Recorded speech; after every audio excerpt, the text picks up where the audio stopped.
ፕሬዚደንት ኢሳያስ አፈወርቂ ካብ ሻውዓይ ጉባኤ ሃገራዊ ኮንፌደሬሽን ሰራሕተኛታት ኤርትራ ክሳተፉን ዝመጹ ሓለፍትን ወከልትን ዝተፈላለዩ አህጉራውያንን ዞባውያንን ማሕበራት ሰራሕተኛታት ብ28 መጋቢት ረኺቡ አዘራሪቦም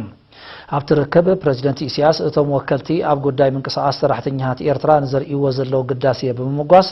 ሕቶ መሰላት ሰራሕተኛታት ዓለምና ግቡእ ምላሽ ንኽረክብ ሓበራዊ መረዳእታን ውህደትን ማሕበራት ሰራሕተኛታት ወሳኒ ምዃኑ ገሊጾም እቶም ሓለፍትን ወከልትን ብወገኖም ኣብ ኤርትራ ንሕቶ ሰራሕተኛታት ብደረጃ ላዕለዎት መሪሕነት ንዝወሃበ ኣልቦን ዘሎ ተሳታፍነትን ብምጓስ ምስ ማሕበራት ሰራሕተኛታት ኤርትራ ዝምድንኦም ዝያዳ ንምሕያል ከም ዝሰርሑ ሓቢሮም ኣብዚ ካብ 27 ክሳብ 29 መጋቢት ዝተኻየደ ሻውዓይ ጉባኤ ሃገራዊ ኮንፌደሬሽን ሰራሕተኛታት ኤርትራ ካብ አህጉራዊ ውድብ ዕዮ ውድብ ሓድነት ሙያዊ ማሕበራት አፍሪቃ አህጉራውያን ኮንፌደሬሽን ሙያዊ ማሕበራት ሰራሕተኛታት ቱርኪ ሱዳን ኬንያ አልጄሪያን ኢጣልያን ከምኡን ስዊዘርላንዳዊ ማሕበር ግብረ ሰናይ ሶከ ዝመጹ ሓለፍትን ወከልትን ተሳቲፎም ነይሮም ሓያል ውዳበን አድማዒ ማሕበር ብዝብል ቴማ ኣብ ኣስመራ ክካየድ ዝቐነየ ሻውዓይ ጉባኤ ሃገራዊ ኮንፌደሬሽን ሰራሕተኛታት ኤርትራ ሎሚ 29 መጋቢት ተዛዚሞም ጉባኤ ኣብ መወዳእታ ምርጫ ኣባላት ማእከላይ ባይቶን ፈጻሚት ሽማግለን ድሕር ምክያድ ንኣቶ ተኸስተ ባይረ ዋና ጸሓፊ ኮይኑ ከገልግል ዳግማይ መሪጽዎም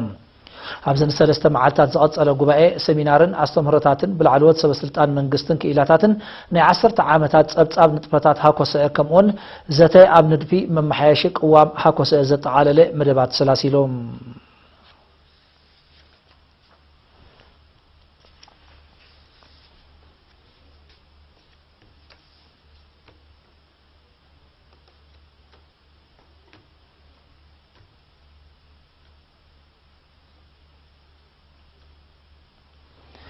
ሚኒስትር ጥዕና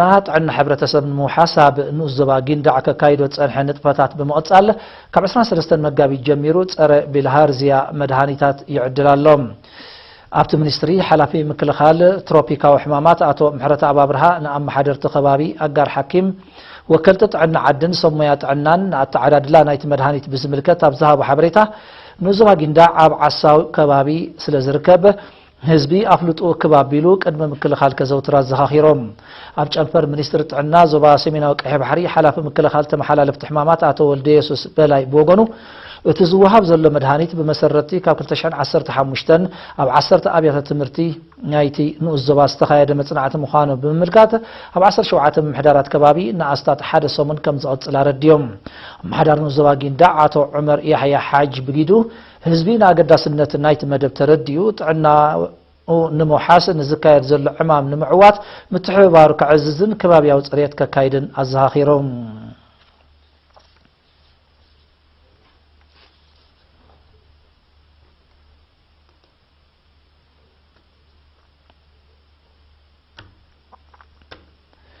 ኣብ ንኡስ ዞባ ኣስማጥ ማሕበር ዝተጠርነፉ 50 ኣልማዕቲ ጀራዲን ምሕዳራት ከባቢ እምበልዳይ ኣስነዳን ሃውሽን ምህርቶም ብምስሳን ጠለብ ከባቢኦምን ኪኑኡን ንምምላእን መነባብሮኦም ንምሕያሽን ሓያል ፃዕሪ የካይድለዎም እቶም ኣብ ከባቢ ሩባጃኒ ዝርከቡ ኣልማዕቲ ነፍሲ ወከፎም ርብዒ ሄክታር ብድምር 13 ሄክታር ኣሕምልትን መግቢ እንስሳን የልምዑ ከም ዘለውን ጽቡቕ ገስጋስ የርእዩ ከም ዘለውን ሓላፊ ሕርሻ ኣብቲ ንኡስ ዞባ ኣቶ ዑስማን እድሪስ ሓቢሮም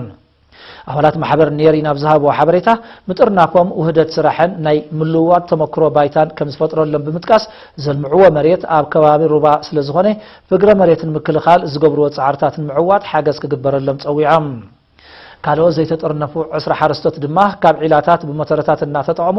27 ሄክታር ብምልማዕ ኣብቲ ከባቢ ዓብ ቁጠባዊ ኣስተዋፅኦ ይገብሩ ምህላዎም ብተወሳኺ ኣብሪሆም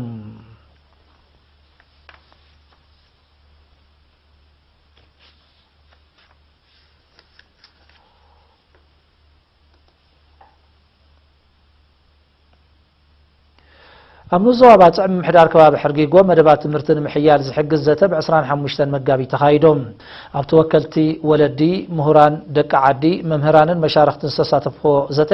ሓላፊ ትምህርቲ ኣብቲ ንኡስ ዞባ መምህር ግርማይ ዘርአ ያዕቆብ መምህራንን ወለድን ንዝረኣዩ ድኽመታት ንምፍዋስን ዝተመዝገቡ ዓወታት ንምዕቃብን ወሳኒ ተራ ስለ ዘለዎም ብውህደት ክሰርሑሉ ተሓሳሲቦም ንብሉፃት ተምሃሮም ትባዕ ምሕያል ምሕደራ ኣብያተ ትምህርቲ ምውጋድ ምብኻን ግዜ متصفاف سندات تمهارون عتب مكتتال تمهارو اب اكاديمياو ጉዳያትን ዝብሉ አገደስቱ ጉዳያት ብዝግባ እንተ ተከቢሮም ከጋጠም ዝኽእል ሽግር ከም ዘይህሉ ብምግላጽ ድማ ምሕዳራት ከባቢ ሕርጊጎ ምሁራት ደቂ ዓድን መሻርክትን ተርኦም ክዕዝ ጽውዕዎም ትምርታዊ ጎስጓስ ክሕይልን ኣብቲ ትምህርቲ ኣብያተ ትምህርቲ ዝምድነን ምስ ህዝቢ ክሕይላን ዘዘኻኸረ ኣካያድ ስራሕ ምምሕዳር ከተማ ባጽዕ አቶ ተወልደ ተስፋዝጊ